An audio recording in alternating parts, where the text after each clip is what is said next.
endless questions asked to the skies, answers always hidden, wondering why.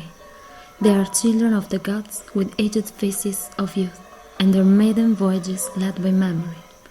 True treasures of the earth, like sparkling notes in a symphony, and carefully chosen words, we can hear them dream everywhere. Guarded by great powers, healing by precious existence, kept in the wholeness of a flower.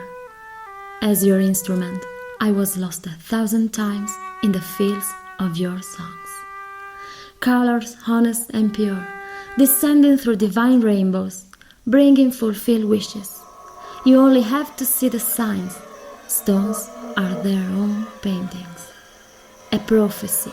When the student is ready, the teacher appears.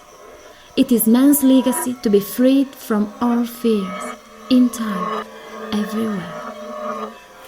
Under the skies of hope, light and melody, they wait for the magical truth, prepare for a journey back to youth. If they could make a wish, they would. They are the angels of the universe, awake and aware.